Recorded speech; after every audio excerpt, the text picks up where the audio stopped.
قرآن مقدس میں پروردگار عالم نے غیبت کے متعلق ارشاد فرمایا کہ تم میں سے کوئی کسی کی غیبت نہ کرو۔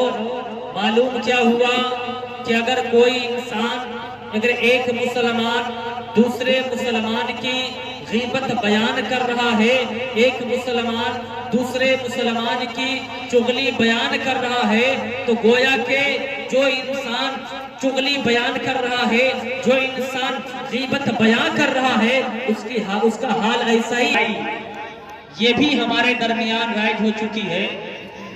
اسے ہم اور آپ گناہ تصور ہی نہیں کرتے، جس پر آپ گناہ سمجھتے ہی نہیں ہیں، جبکہ اب علماء کرام کی بارگاہ میں جائیں، جب آپ علماء کرام سے پوچھیں، جب آپ حدیث کا مطالعہ کریں تو معلوم ہوگا کہ غیبت ایک ایسا گناہ ہے، ایک ایسی بیماری ہے جو زنا سے بھی بدتر ہے۔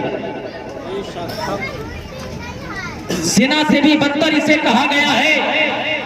نبی کریم صلی اللہ تعالی علیہ وسلم ارشاد فرماتے ہیں کہ اگر کوئی زنا کر لیتا ہے اور اپنے کیے پر ندیم و شرمندہ ہوتا ہے، اپنے کیے پر شرمندہ ہوتا ہے، خدا کی بارگاہ میں اپنے سر کو جھکاتا ہے، اپنے آنکھوں سے آنسو گراتا ہے، اگر کوئی خدا کی بارگاہ میں روتا گڑگڑاتا ہے تو پروردگار عالم اس کی توبہ کو قبول فرما لیتا ہے۔ اگر وہ صدق دل سے خدا کی بارگاہ میں تائب ہو جائے، اگر وہ صدق دل سے خدا کی بارگاہ میں اپنے کیے پر شرمندہ ہو جائے تو پروردگار عالم اس کی توبہ کو قبول فرما لیتا ہے۔ لیکن اگر کوئی غیبت کرنے والا جب تک کہ جس کی غیبت نہ کیا ہو جب تک کہ وہ معاف نہ کر دے، جب تک کہ پروردگار عالم اس کی توبہ قبول نہیں فرماتا۔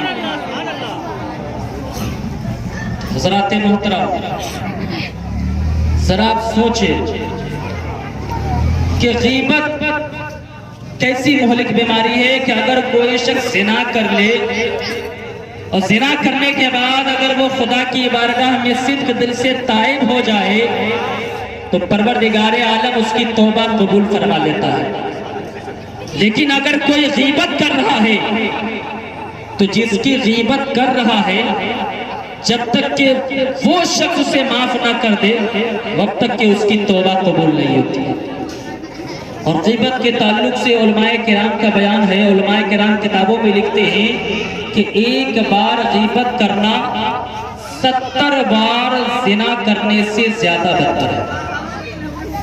اب ذرا سوچیں، ہمارے معاشرے میں زنا سب سے بڑا گناہ شمار کیا جاتا ہے، اور واقعی زنا یہ بہت بڑا گناہ ہے بھی، لیکن زنا سے بدتر کون سا گناہ ہے؟ تو وہ گناہ کوئی اور نہیں بلکہ غیبت ہے۔ غیبت کہتے کسے ہیں؟ چغلی کہتے کسے ہیں؟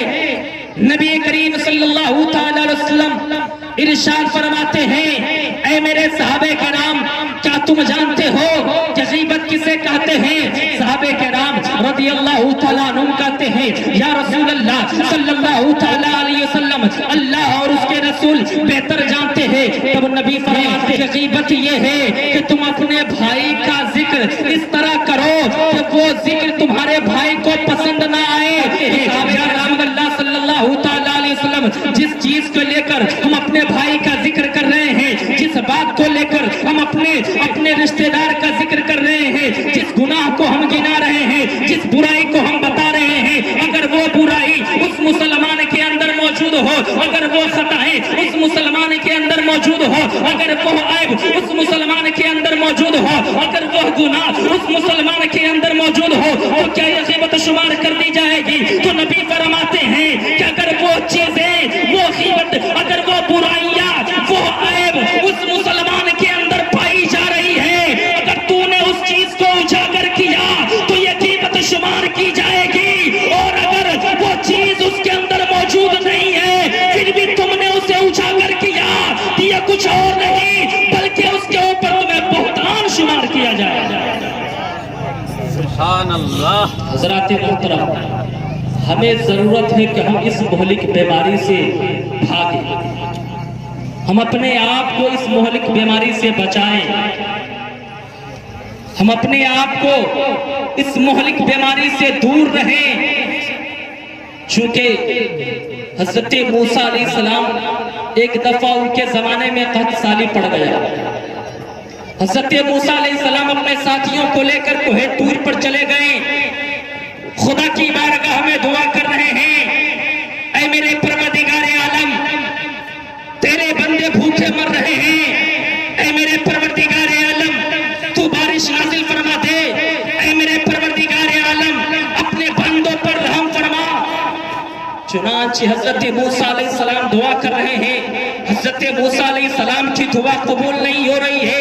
ایک مرتبہ حضرت موسیٰ علیہ السلام نے دعا کی، پروردگار عالم نے حضرت موسیٰ علیہ السلام کی دعا کو قبول نہیں کیا۔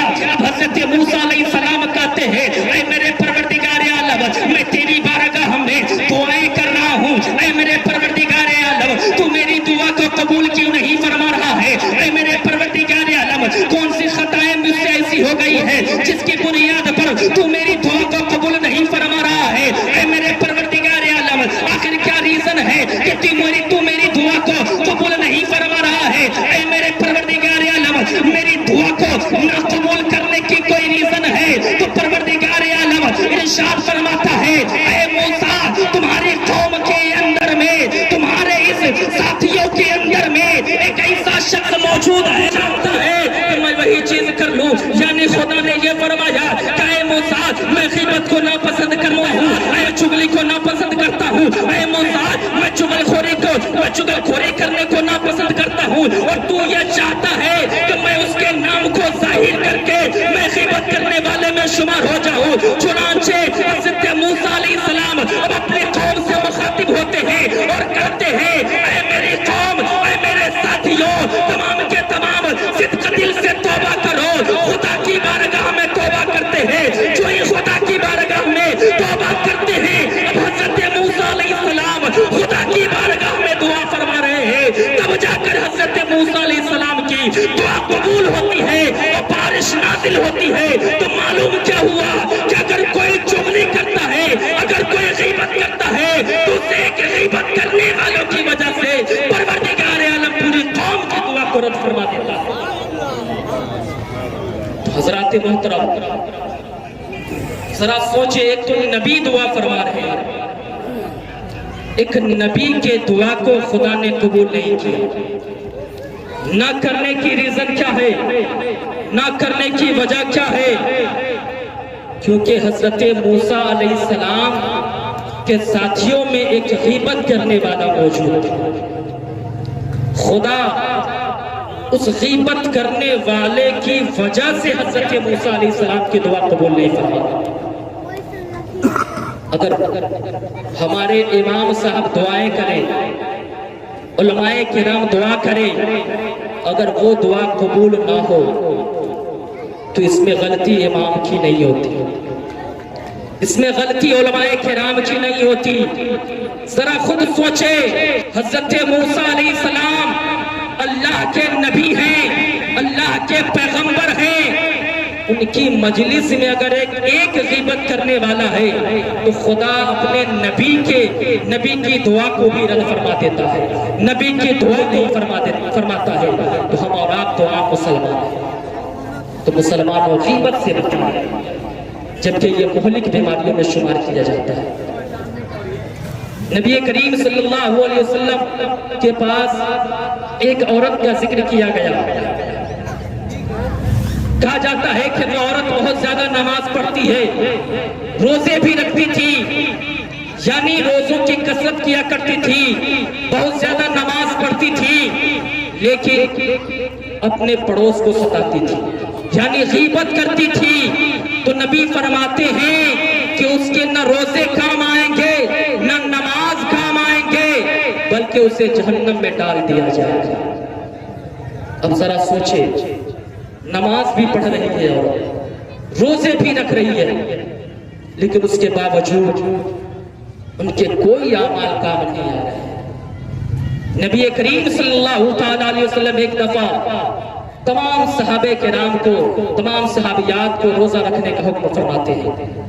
اور فرما دیتے ہیں کہ جب تک کہ میں اجازت نہ دے دوں تب تک کہ تم افطار نہ کرنا.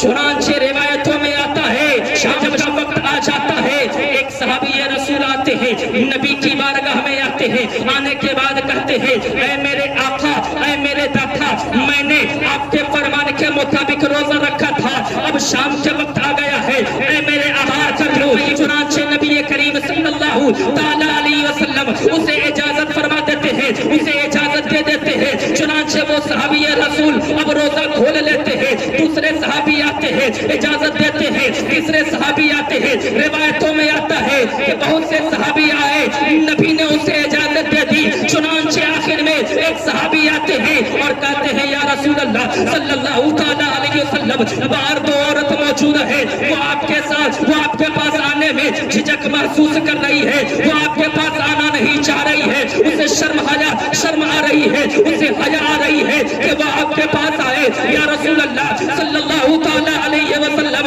وہ آپ کے حکم کے مطابق انہوں نے روزہ رکھا تھا. یا رسول اللہ صلی اللہ تعالی علیہ وسلم, آپ اسے اجازت فرما دیجئے تاکہ وہ روزہ کو, تاکہ وہ افطار کر لے, تاکہ وہ روزہ کھول لے. چنانچہ نبی کریم صلی اللہ تعالی علیہ وسلم اس صحابی کے طرف سے اپنے چہرے کو پھیر لیتے ہیں. وہ صحابی رسول عرض کرتے ہیں نبی کریم صلی اللہ تعالی علیہ وسلم دوسری دفعہ اپنے چہرے کو پھیر لیتے ہیں, پھر تیسری دفعہ کرتے ہیں. وہ صحابی رسول اب تیسری دفعہ جب وہ صحابی رسول عرض کرتے ہیں تب حضرت نبی کریم صلی اللہ تعالی علیہ وسلم کہتے ہیں کہ ان دونوں عورتوں نے روزہ نہیں رکھا ہے, بلکہ پروردگار عالم نے جو چیزیں حرام کی تھی ان حرام چیزوں کی وجہ سے وہ اپنے روزے کو توڑ لی. چنانچہ روایتوں میں آتا ہے کہ نبی کریم صلی اللہ تعالی علیہ وسلم ان دونوں عورتوں کو بلاتے ہیں. وہ دونوں عورتوں کو قریب کیا جاتا ہے, اب پیالہ دیا جاتا ہے. ایک عورت کو کہا جاتا ہے کہ جو تم نے غیبت کی ہے, جو تم نے چغلی کی ہے, اس چغلی کا الٹی کر دو, اس چغلی کو تو وہ میٹنگ کر دو. چنانچہ ایک عورت الٹی کرنا شروع کر دیتی ہے. روایتوں میں آتا ہے کہ خون اور پیپ کا الٹی کر رہی ہے. چنانچہ وہ پیالہ بھر جاتا ہے, اب دوسری عورت کو دیا جاتا ہے. دوسری عورت بھی الٹی کرتی ہے اور خون اور پیپ کا الٹی کرتی ہے, وہ پیالہ بھر جاتا ہے. اب نبی فرماتے ہیں کہ اگر یہ خون اور پیپ اس کے پیٹ میں موجود رہتا تو جہنم کی آگ سے جلا کر راکھ کر دیتی. اور نبی آگے فرماتے ہیں کہ خدا نے حلال چیزوں کے ذریعے سے روزہ رکھنے کا حکم دیا تھا, اور ان عورتوں نے حرام چیز کر کر کے اپنے روزے کو برباد کر لیا ہے. یہ عورتیں دن بھر اپنے مسلمان بھائی کی غیبت کر کر کے اپنے پیٹ میں جہنم کی آگ کو جمع کر لی تھی. اگر یہ آگ اس کے پیٹ میں موجود رہتا تو جہنم کی آگ اسے جلا کر راکھ کر دیتی. حضرات محترم, ایک غیبت کرنے کی وجہ سے نبی نے ان کے روزے کو دھتکار دیا. نبی نے کیا فرمایا کہ یہ روزہ نہیں رکھی, بلکہ حرام کی ہوئی چیزوں کے ذریعے سے انہوں نے اپنے روزے کو خراب کر لیا. تو ضرورت ہے کہ ہم اپنے اعمال کی اصلاح کریں. ضرورت ہے کہ ہم اپنے اعمال کی اصلاح ہر طریقے سے کریں. علماء کی بارگاہ میں جائیں, ان سے سوال کریں, ان سے جانکاری لیں, ان سے نالج لیں, ان سے پوچھیں کیا یہ چیز بھی غیبت میں شمار ہوتی ہے یا نہیں, کیا یہ چیز غیبت ہے یا نہیں, کیا یہ چیز چگل کھوری ہے کہ نہیں, کیا یہ کام ہم کریں گے تو کیا یہ اسلام کی شرعی نقطہ نظر سے کیا یہ کام درست ہے یا نہیں. چنانچہ اگر علماء نے آپ کو یہ کہہ دیا کہ اگر یہ کام شرعی نقطہ نظر سے درست ہے تب آپ کریں, اور اگر علماء نے منع کر دیا تو آپ اس کام سے اپنے آپ کو روکیں. تو حضرات محترم, ضرورت ہے کہ ہم اپنے اعمال کی اصلاح کریں. اور آخری چیز میں بیان کرتے ہوں کہ جو شخص غیبت کرتا ہے, جو شخص چغلی کرتا ہے, اس کے نامہ اعمال سے نیکی کاٹ دی جاتی ہے. اس کے نامہ اعمال میں جو نیکیاں رہتی ہے اس کے نامہ اعمال سے نیکیاں ہٹا کر کے اس کو دے دیا جاتا ہے جس کی غیبت بیان کی جا رہی ہے. یعنی غیبت کرنے والے کے نامہ اعمال جس کی غیبت کی جا رہی ہے اس کو دے دیا جاتا ہے. چنانچہ حضرت نظام الدین اولیاء جو دہلی کے سرزمین پر آرام فرما ہے، ایک شخص حضرت نظام الدین اولیاء کی غیبت بیان کیا کرتا تھا. جس محفل میں بیٹھتا حضرت نظام الدین اولیاء کی غیبت بیان کرتا، چغل خوری کرتا.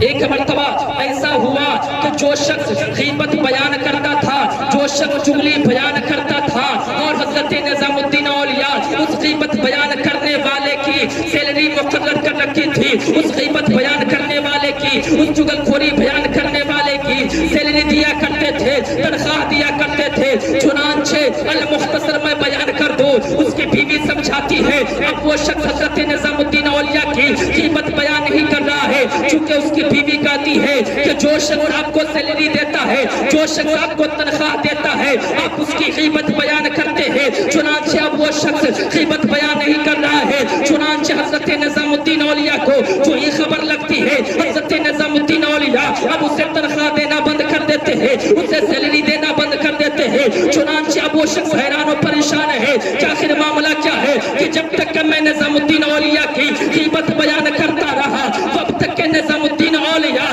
مجھے تنخواہ دیتے رہے. اب میں اچھائی بیان کرتا ہوں، اب میں غیبت بیان نہیں کرتا ہوں، اب میں ان کی چغل خوری نہیں کرتا ہوں، اب وہ مجھے سیلری نہیں دے رہے ہیں، اب وہ مجھے تنخواہ نہیں دے رہے ہیں. آخر معاملہ کیا ہے؟ تب حضرت نظام الدین اولیاء فرماتے ہیں کہ جب تک کہ یہ شخص میری غیبت بیان کرتا تھا، جب تک کہ یہ شخص میری چغل خوری بیان کرتا تھا، گویا کہ میرا کام کرتا تھا.